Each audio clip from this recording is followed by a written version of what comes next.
Bien. El punto es el siguiente. Si alguien viene y les dice que va a reducir los planes sociales de un día para el otro, le está mintiendo. Primer punto. Que en la reducción de ministerios vamos a crear uno nosotros. Nos vamos a quedar con 8 y uno de esos ministerios es el Ministerio de Capital Humano.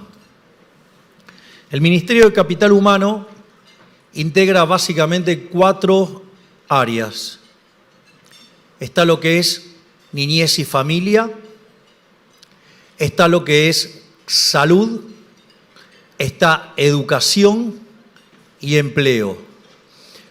Fíjense que cuando ustedes miran los hechos estilizados del crecimiento económico, el elemento más importante para explicar el crecimiento económico es el capital humano. Y el capital humano tiene 2 dimensiones. Tiene lo que es la dimensión alimentación y la dimensión educación. Entonces, si ustedes no se garantizan, ya digamos desde el seno de la familia, cuidar a los jóvenes, cuidar a los niños, estamos hipotecando el futuro. Por lo tanto, no en vano hoy, cuando ustedes hacen la separación etaria de la pobreza en la Argentina, el segmento que más pobres tiene es el de los jóvenes o los niños de 0 a 14 años. Revitalizar el rol de la familia en la sociedad, trabajar en la contención de los niños porque su cerebro se forma en los 3 primeros años, dar contención en el plano de la salud, y una vez que uno logra eso lo que lo permite es que puedan estudiar, y eso va a permitir que se puedan integrar al mercado laboral. Eso es desde lo que tiene que ver con el diseño de la contención social a partir de la idea del capital humano. Una de las cosas que sí entran en las reformas de primera generación tiene que ver con la modernización del mercado laboral.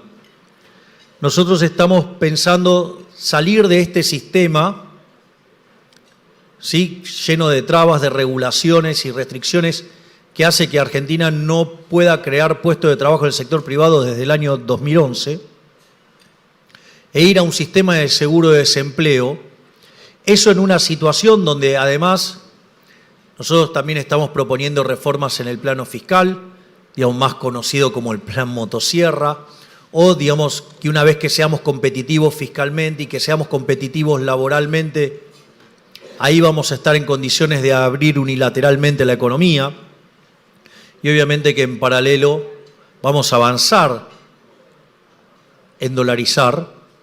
En ese contexto, una de las cosas que va a pasar es que ustedes cuando estabilizan van a tener un rebote muy fuerte.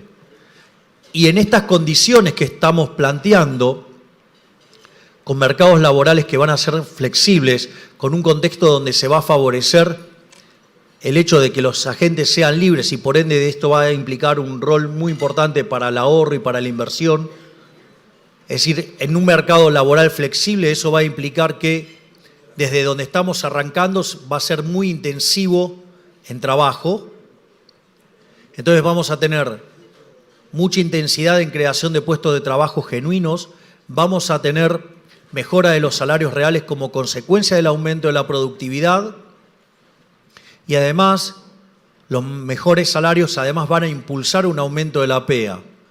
Por lo tanto, digamos, con esas cuestiones uno entra a lo que llamamos las reformas de segunda generación, donde por un lado los planes sociales van a ir siendo abandonados por la gente, porque ahora con un mercado laboral flexible, con una economía creciendo, es posible aplicar un programa de retiros voluntarios y que sea exitoso.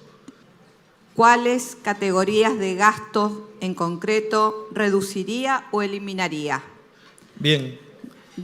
Sí. Dice, dadas las resistencias que estos recortes posiblemente generen en los sectores implicados. Esta vez el ajuste lo pagan los políticos. Se terminó esto de que el ajuste lo paga el sector privado, ya sea futuro, con deuda, ya sea presente castigando a los más vulnerables con la inflación, o ya sea castigando a los productores de riqueza, generadores de riqueza, con impuestos.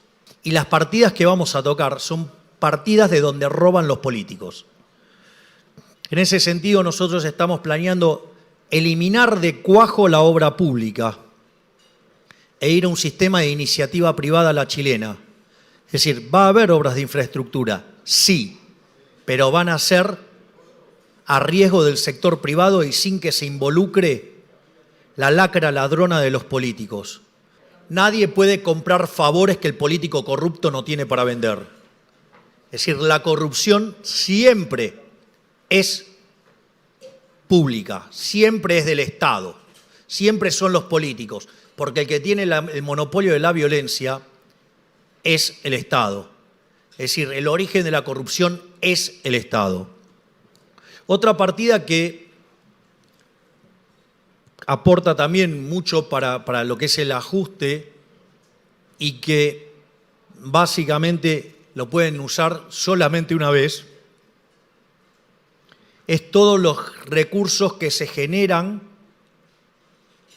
a partir de los errores de estimación groseras e intencionadas en el presupuesto, que eso después deriva en las transferencias discrecionales. El viejo método del látigo y la chequera. Otra de las medidas de ajuste que nosotros vamos a proponer es eliminar los subsidios económicos, pero recalibrando la ecuación económica financiera del contrato. Es decir, ustedes, en el fondo, esto es un poco más técnico, ustedes cuando hacen una revisión tarifaria, ustedes lo que tienen que asegurarse es que el retorno de la firma nunca esté por debajo del costo de oportunidad del capital, o sea, del WACC.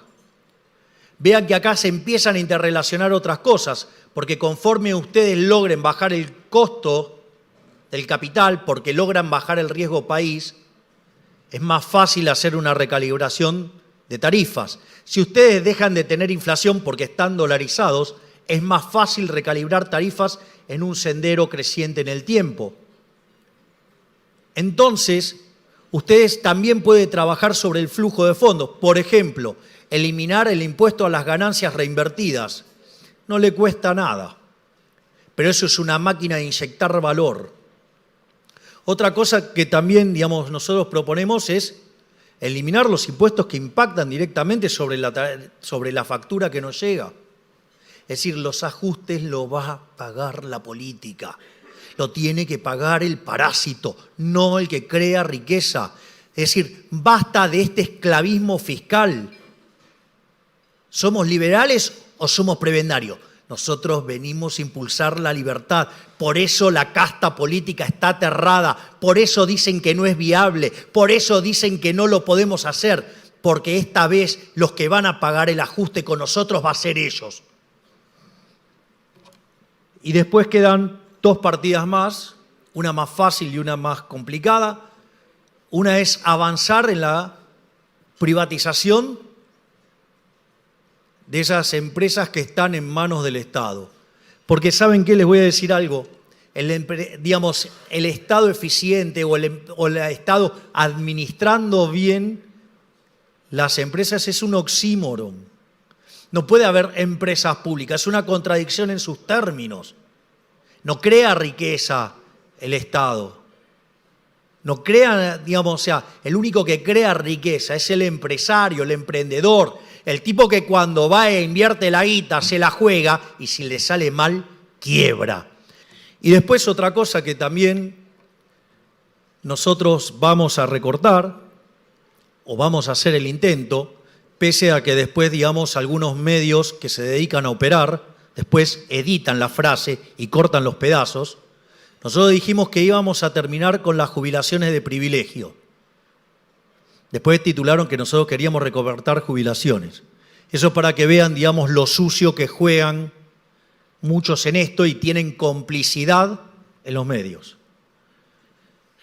Por lo tanto, ese es el programa donde nosotros, con esto no solo que vamos a poner en caja las cuentas públicas, sino que además vamos a comenzar un proceso de reducción de impuestos.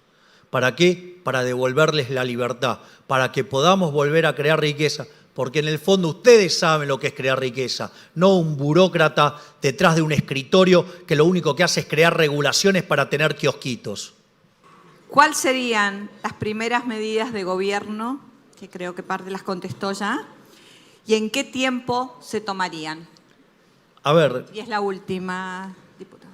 el programa de ajuste fiscal arranca el primer día. Es decir, el primer día, digamos, arrancamos ya desde el vamos, frizando el gasto público.